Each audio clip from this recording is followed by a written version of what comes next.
Hello guys, Anumol. ഞാൻ വിചാരിച്ചിരുന്ന ഒരു കാര്യം അനുമോൾ ഇഗ്നോർ ചെയ്ത് പോകണേ എന്നുള്ളതായിരുന്നേ. അവരുടെ വിവാഹത്തോടനുബന്ധിച്ച് നടക്കുന്ന ഇത് അതിനകത്ത് ഞാൻ ആണെന്ന് തോന്നണം ആദ്യമായിട്ടൊരു ഈ നെഗറ്റീവ് കമൻസിനെ പറ്റി ഒരു പ്രതികരണം നടത്തിയത്. ഇല്ലേ, അതിൻ്റെ താഴെ വന്നിരിക്കുന്ന കുറേ കമൻറ്റ്, നിനക്ക് ആരെങ്കിലും കുറ്റം പറയാൻ പറ്റൂലേ എന്ന്. എൻ്റെ പൊന്നു വാഴകളെ, ഞാനല്ല കുറ്റം പറഞ്ഞത്. ഞാൻ ആ കൊച്ചിനെ ഒരു കുറ്റവും പറയാൻ പോയിട്ടില്ല. എനിക്ക് ആകെ ഉള്ള ഒരേ ഒരു പരാതി, എന്നെ കല്യാണത്തിന് വിളിച്ചില്ല എന്നുള്ളതാണ്. ഇപ്പം ആ പരാതിയും ഇല്ല. ബിക്കോസ് എനിക്ക് താല്പര്യമില്ല. പോട്ടെ, അവളെ കല്യാണം അവളും അവളെ കെട്ടിയവനും ചേർന്ന് നടത്തുന്ന കല്യാണത്തിന് നമ്മൾ പോയി എന്തരാക്കാനാണ്. അപ്പോൾ ഈ കമൻസ് ഞാനും കണ്ടിരുന്നു. ഇത് നിങ്ങൾ വിചാരിക്കുന്ന കമൻറ്റൊന്നുമില്ല, ഫേസ്ബുക്കിലായിരുന്നു ഹൊറിബിൾ. ബാക്കി ഒന്നും ഇത്രയില്ല. ഫേസ്ബുക്കിൽ അങ്ങ് കൊന്നു കൊല വിളിക്കുന്നുണ്ടായിരുന്നു. അതിനകത്ത് ഇവർ കൂടെ വർക്ക് ചെയ്ത ഒരുത്തനുണ്ടല്ലോ, തങ്കച്ചൻ, അയാളെ വെച്ചിട്ട് ഒക്കെ ആയിരുന്നു. തങ്കച്ചൻ എന്തോ ചെയ്യുമെന്നോ എന്തൊക്കെയോ. അത് ഭയങ്കര ബുദ്ധിമുട്ടാണ്. ഇതെന്താ പ്രശ്നം എന്നറിയാമോ? നല്ല ചുള്ളനൊരുത്തനാണ് കല്യാണം കഴിച്ചിരിക്കുന്നത്. ചെറുക്കന് ചെറിയ പ്രായമാണെന്നൊക്കെ ഇവർ പറയുന്നു. പ്രായം നോക്കണ്ട, കാണാൻ നല്ല ചന്തമുള്ള കെയറിങ് ഉള്ള ഒരു പയ്യനാണ്. ഒരുപാട് ആഡംബരം ബഹളം ഒന്നും ഇല്ലാന്ന് തോന്നുന്നു. നല്ല കുട്ടിയാണ്, കാണാൻ നല്ല ചന്തമുണ്ട്. ക്യാരക്ടർ എന്താണെന്ന് അവൾക്കും അവളെ കുടുംബത്തിനും വലിയ അറിയാം, നമുക്ക് അറിയത്തില്ലല്ലോ. പക്ഷേ അവൾക്ക് അങ്ങനെ ഒരു ബന്ധം കിട്ടിയത് സഹിക്കാൻ പറ്റാത്ത കുറേ പേരുണ്ട്. സഹിക്കാൻ വയ്യ, അതാണ് സത്യം. അസൂയെന്ന് പറഞ്ഞാൽ അങ്ങനെ അങ്ങ് ഉണരുകയാണ്. അതാണ് പ്രശ്നം. അതിൻ്റെ ഒരു ഇതാണ്. നമുക്ക് അവൾ പറഞ്ഞ കുറച്ച് കാര്യം കേൾക്കാം. എന്റെയും വേറൊരാളുടെ പിക്ക് എന്നിട്ട് ഓപ്പൺ ചെയ്ത് കാണുമ്പോ ഞാനും ഗോന്റെ കല്യാണ ഫോട്ടോ എന്ത് വൃത്തിയിലാണോ കാണിക്കുന്നത്. സോഷ്യൽ മീഡിയ എന്താ ഒരു പെൺകുട്ടിയെ വെച്ച് ഒരു ആൺകുട്ടി കല്യാണം കഴിച്ചു ഒരു ജീവിതത്തിലോട്ട് മുന്നോട്ട് പോകുമ്പോ സന്തോഷത്തോടെ ജീവിക്കാൻ ആഗ്രഹിച്ചു പോകുമ്പോ നിങ്ങൾ ഈ ആശ്രയം കുശുമ്പൊക്കെ ആയിട്ടുള്ള ആൾക്കാർ എന്ത് വൃത്തിയിലാണ് കാണിക്കുന്നത്. എനിക്ക് മനസ്സിലായി. എന്റെ ജീവിതത്തിൽ മാത്രമല്ല, നിങ്ങൾ ഈ ചെയ്യുന്ന ആൾക്കാർ പലരുടെയും ജീവിതത്തിൽ ചെയ്യുന്ന ഒരു കാര്യമാണ്. നിങ്ങളുടെ ജീവിതത്തിൽ സന്തോഷം കിട്ടാത്തത് കൊണ്ടാണ് നിങ്ങൾ ഇങ്ങനെ ചെയ്യുന്നതെന്ന് എനിക്ക് അറിയത്തില്ല. കാരണം നമ്മളിപ്പോൾ നമ്മുടെ ജീവിതത്തിൽ സന്തോഷം വേണമെന്നും സമാധാനം വേണമെന്ന് മാത്രം ആഗ്രഹിക്കുന്ന ഒരു വ്യക്തിയാണ് നമ്മൾ.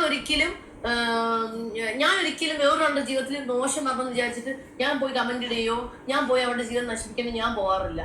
കാരണം എനിക്ക് നല്ല സന്തോഷം സമാധാനം ഉണ്ട് എന്നുള്ള ഒറ്റ ഇതാണ്. പിന്നെ രണ്ട്, ഇന്നിപ്പോ ഈ കല്യാണം കഴിഞ്ഞ സമയത്ത് കുറെ കമന്റ്സുകൾ കണ്ടു. എത്ര നാളത്തേക്കാണോ എന്തോ, എന്നാ ഡിവോഴ്സ് ചെയ്യാൻ പോകുന്നത്, പിന്നെ തമിഴനായതുകൊണ്ട് കാശും കൊണ്ട് മുങ്ങിക്കള, അങ്ങനെ കുറെ കമന്റ്സുകൾ ഞാൻ കണ്ടു. പക്ഷെ എനിക്കിതൊന്നും കണ്ടിട്ട് എനിക്കിതൊന്നും ഞാനത് കെയർ ചെയ്യുന്നില്ല. കാരണം എന്താ വെച്ചാൽ ഇങ്ങനെ ഇടുന്ന കുറച്ച് ആളുകളുണ്ട് നമ്മുടെ കേരളത്തിൽ. അപ്പൊ അവരെ പറഞ്ഞിട്ട് അവർ നന്നാവാനും പോകുന്നില്ല. കാരണം ഞാൻ എപ്പോഴും ഈ നെഗറ്റീവ് കമന്റ് കാണുമ്പോൾ ഞാൻ ചിന്തിക്കുന്ന ഒറ്റൊരു കാര്യമുള്ളൂ, എനിക്ക് സന്തോഷമുണ്ട് സമാധാനമുണ്ട്, എനിക്ക് എല്ലാം ഉണ്ട് അല്ലേ. സന്തോഷിക്കാൻ ഒരുപാട് കാര്യങ്ങളുണ്ട്. അപ്പോ ഇങ്ങനെയുള്ള കമന്റുകൾ ഇടുന്ന വ്യക്തികൾ എന്ന് പറയുമ്പോൾ ഒരു ജോലി ഇല്ലാണ്ടിരിക്കുന്നവരാണ്. ഫ്രസ്ട്രേഷൻ കൊണ്ട് ജീവിതം മുട്ടിയിരിക്കുന്നവരാണ്. ഒന്നും ജീവിക്കാൻ പറ്റാതെ വീട്ടിലിങ്ങനെ ജോലിക്കും പോവാണ്ട് ജോലിയില്ല, കയ്യിൽ കാശും ഇല്ല.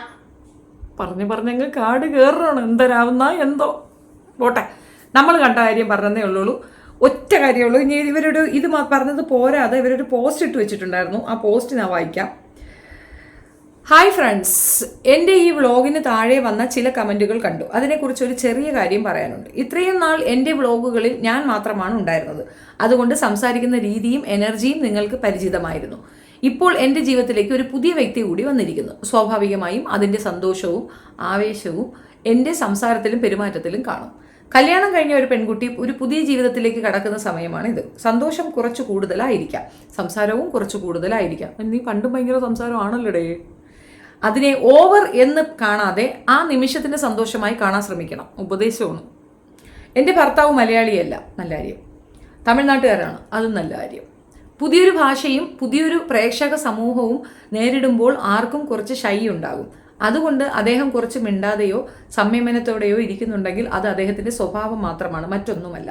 ഞാൻ ഇന്ന് പഴയ അനുമോൾ തന്നെയാണ്. ഓവറാക്കാനോ ആരെയും കാണിക്കാനോ ഒന്നും ശ്രമിക്കുന്നില്ല. ജീവിതത്തിലെ ഒരു സന്തോഷകരമായ ഘട്ടത്തിലൂടെയാണ് ഞാൻ കടന്നു പോകുന്നത്. ആ സന്തോഷം നിങ്ങളുമായി പങ്കുവയ്ക്കുന്നു എന്നതിലുപരി മറ്റൊന്നുമില്ല. സ്നേഹത്തോടെ കൂടെ ഉണ്ടാകുന്ന എല്ലാവർക്കും ഹൃദയം നിറഞ്ഞ നന്ദി.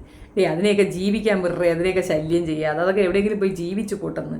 വെറുതെ അനാവശ്യമായിട്ട് അതിൻ്റെ പുറകെ നടന്ന് അതിനിങ്ങനെ ഞോണ്ടി കുത്തി എന്തിനാണ്? അതിൻ്റെ പാടിന് ജീവിക്കാൻ വിടുക. ഇതിലെ പ്രശ്നം എന്താണെന്നറിയാമോ?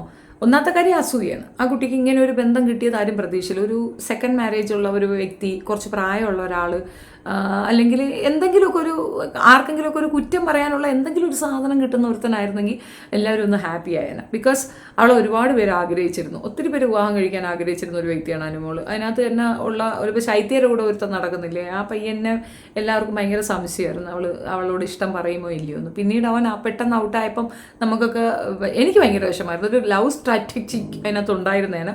അടുത്ത് തന്നെ ഒരു വാഴത്തോട്ടം ഉണ്ടാകുമെന്നൊക്കെ പ്രതീക്ഷിച്ചു. പക്ഷേ അനുമോൾ അതിലൊക്കെ അഗ്രഗണ്യായിരുന്നു.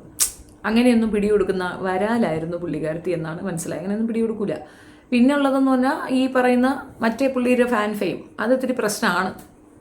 ഓൾറെഡി അവർക്ക് അവന് ഈ കപ്പ് കിട്ടാത്തതിൻ്റെ ഒരു കാരണം അനുമോളാണെന്നുള്ളൊരു ധാരണയുള്ള അയാളുടെ ഫാൻസ് ഉണ്ടല്ലോ, അവർ പ്രതികാര നടപടി എന്ന രീതിയിൽ നല്ലപോലെ കമൻ്റ് ഇടാൻ സാധ്യതയുണ്ട്. പിന്നുള്ളത് നമ്മുടെ PR അണ്ണനാണ്. PR അണ്ണൻ അത്യാവശ്യം സൈബർ ഇടങ്ങളിൽ ഹോൾഡുള്ള ആളാണ്. അങ്ങേരും ആളെ ഇറക്കാനാണ് ചാൻസ്. അതൊരു ചാൻസ് ഒരു 50-50 ആണ്. അയാൾക്ക് വേറെ പണിയുണ്ട്, ഇളവാട് നോക്കിപ്പോയി. അപ്പം അങ്ങനെ കുറച്ച് പേരുടെ ഒരു ശത്രു ഇതിൽ നിൽക്കുമ്പോൾ തീർച്ചയായിട്ടും ഇത്തരം കമൻസ് ഉണ്ടാവും. മാക്സിമം എന്താ ചെയ്യേണ്ടതെന്ന് പറയുക, യൂട്യൂബിലാണ് നിങ്ങൾ പോസ്റ്റ് ചെയ്യുന്നതെങ്കിൽ റെസ്ട്രിക്റ്റ് ചെയ്യുക, ഇൻസ്റ്റയിലാണ് പോസ്റ്റ് ചെയ്യുന്നതെങ്കിൽ റെസ്ട്രിക്റ്റ് ചെയ്യുക. എല്ലായിടത്തും റെസ്ട്രിക്ഷൻ ചെയ്യാനുള്ള ഓപ്ഷൻസ് ഉണ്ട്. സോ അങ്ങനെ റെസ്ട്രിക്റ്റ് ചെയ്താൽ, ഞാൻ ഇൻസ്റ്റയിലൊക്കെ റെസ്ട്രിക്റ്റ് ചെയ്ത് വെച്ചിരിക്കുകയാണ്.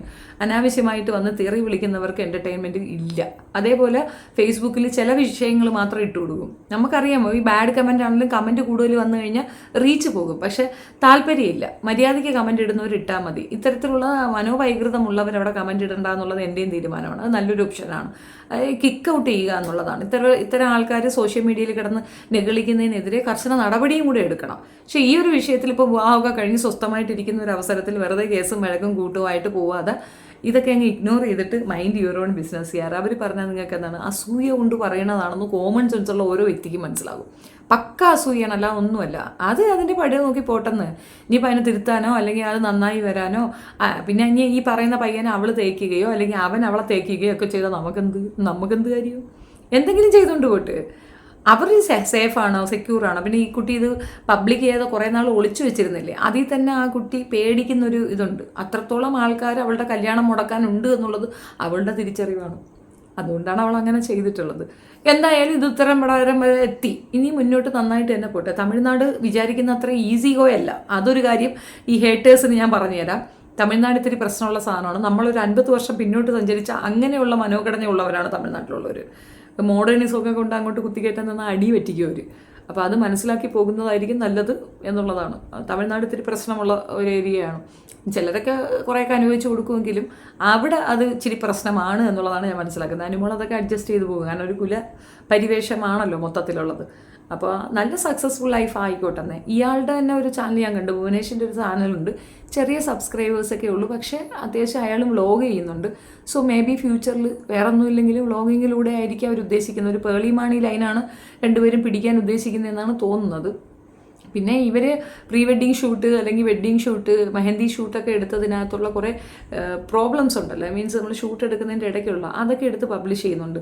അതൊക്കെ നെഗടിക്കും, അത് ഉറപ്പാണ്. മറ്റത് മാത്രമാകുമ്പോഴത്തേക്ക് ആളുകൾക്ക് അറിയത്തില്ല എന്താണ് ഏതാണെന്ന്. അവരുടെ വിവാഹം ആ ഒരു എരിച്ചിലേങ്ങൽ മാത്രമേ ഉണ്ടാവുള്ളൂ, മറ്റേ ഇതൊന്നും അറിയത്തില്ലല്ലോ. അപ്പം അതിനകത്ത് ഇവൻ കുറച്ച് ചൈൽഡായിട്ട് ആക്ട് ചെയ്യുന്നുണ്ട് പയ്യൻ. അപ്പോൾ അതൊക്കെ കണ്ടിട്ടായിരിക്കും ആളുകൾ അങ്ങനത്തെ കമൻസുകൾ പറയുന്നത്. അപ്പോൾ അതൊന്ന് ശ്രദ്ധിക്കുക, അത്തരം വീഡിയോസ് ഇടാതിരിക്കുക. അതൊക്കെയാണ് ഇതിൻ്റെ സൊല്യൂഷൻ. അല്ലെങ്കിൽ പിന്നെ ഇതൊക്കെ കേൾക്കാൻ തയ്യാറാണ്. നമ്മൾ ഈ സോഷ്യൽ മീഡിയ വന്ന് നിന്നുള്ളൊരു പ്രശ്നം എന്തെന്ന് പറഞ്ഞു കഴിഞ്ഞാൽ ഈച്ച് ആൻഡ് എവറിത്തിങ് നമുക്ക് ആൻസർ ചെയ്യാൻ ഒക്കത്തില്ല. ചിലതൊക്കെ നമ്മൾ കണ്ടില്ല എന്ന് വെക്കുക, എവിടെയൊക്കെ ഇരുന്ന് ഏതൊക്കെ പട്ടികൾ കുരയ്ക്കണം എന്ന് കരുതിയേക്കും കളയുക. നമ്മുടെ വളർച്ച സഹിക്കാൻ പറ്റാത്തവരാണ് നമ്മളെ നോക്കി ഇങ്ങനെ കുരച്ചുകൊണ്ടിരിക്കുന്നത്. അവരെ നമ്മൾ ഇഗ്നോർ ചെയ്ത് വിടുന്നതാണ് ഏറ്റവും ബെസ്റ്റ് ഓപ്ഷൻ. പ്രത്യേകിച്ച് വിവാഹം കഴിഞ്ഞ് ഒരു സെക്കൻഡ് പേഴ്സൺ വീട്ടിലേക്ക് വന്നു, നമ്മുടെ ജീവിതത്തിലേക്ക് വന്നു, അയാൾക്ക് അയാളുടെ പ്രൈവസി കൊടുക്കുക, അയാൾക്ക് അയാളുടെ സന്തോഷം കൊടുക്കുക. അങ്ങനെ ചെയ്യാതെ നിങ്ങൾ ഇതിനൊക്കെ മറുപടി പറയാനായിട്ട് നടന്നു കഴിഞ്ഞാൽ നിങ്ങളുടെ ടൈം പോകും. ആ ടൈം നിങ്ങൾക്ക് വളരെ വാല്യുബിൾ ആയിട്ടുള്ള നിങ്ങളുടെ ലൈഫിൽ ബാധിക്കപ്പെടുന്ന രീതിയിലേക്ക് വന്നെത്തിക്കും. അത് പ്രശ്നവും ആകും. അതുകൊണ്ട് ഇതൊക്കെ ഇഗ്നോർ ചെയ്തിട്ട് ലൈഫ് മസ്റ്റ് ഗോ ഓൺ എന്നുള്ള രീതിയിൽ അങ്ങോട്ട് മുന്നോട്ട് പോകാനുള്ള വഴി ആലോചിക്കുക. അതായാലും മംഗളാശംസകൾ. എന്നാലും വിസ്മമുണ്ട് നമ്മളിന്നും വിളിക്കാത്തതിൽ. അറ്റ്ലീസ്റ്റ് ഒന്ന് വിളിച്ചിട്ട് ചേച്ചി വരുമോ എന്നെങ്കിലും ഒന്ന് ചോദിക്കാമായിരുന്നടി കൊച്ചേ. ആ പോട്ട് ബെസ്മായി നമ്മളാ ബെസ്സമ്മ സഹിച്ച്. Thank you.